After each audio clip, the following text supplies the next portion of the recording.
Here is my recap of Dexter Season 4, Episode 9, entitled Hungry Man. This was probably the wackiest episode of Dexter to date. We have a crazy Thanksgiving episode. There are so many weird, odd things that happen in this episode that I could never recap them in this review. So I'm just going to get down to the basics on this one. They are still looking for the Trinity killer, but because Deborah realized in the previous episode that she couldn't have been shot by someone who was real tall, she starts, thinking about who could have killed her at that height. And there's one scene in this episode where she's having a conversation with the reporter who's been reporting on everything, and the reporter makes a comment about the shootings that only the person who could have been there would have known.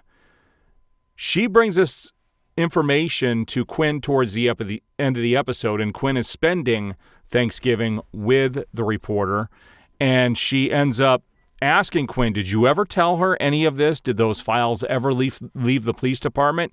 And he said no. And so she ends up being a suspect. And at that point, Quinn leaves her apartment to go home that night. And she gets a knock on the door, and lo and behold, who comes to the door? It is Trinity. And he walks in, and she says, "Oh, hi, Dad." So she is related to the Trinity killer, which is something you don't see coming in this season.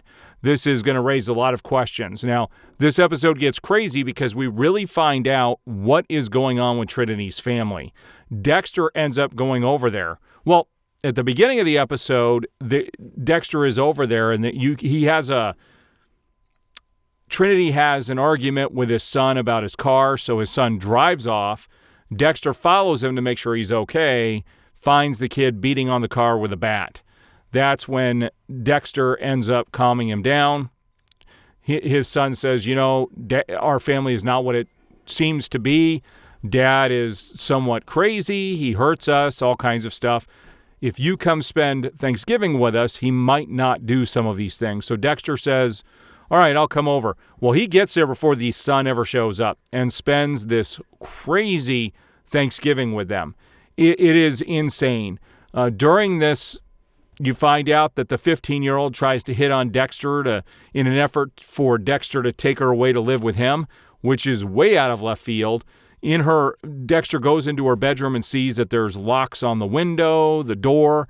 She is getting locked in all the time, and in this episode, she is called Vera. That's obviously off of the Trinity's sister's name, and gets reprimanded.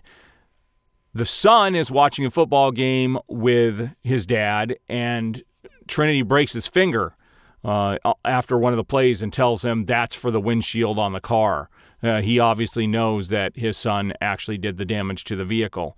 And weird things happen throughout the episode. So it gets to the point where Dexter and all of them are sitting down to eat dinner, and they go around talking about what they're grateful for. Not one person says their dad, who is the Trinity killer.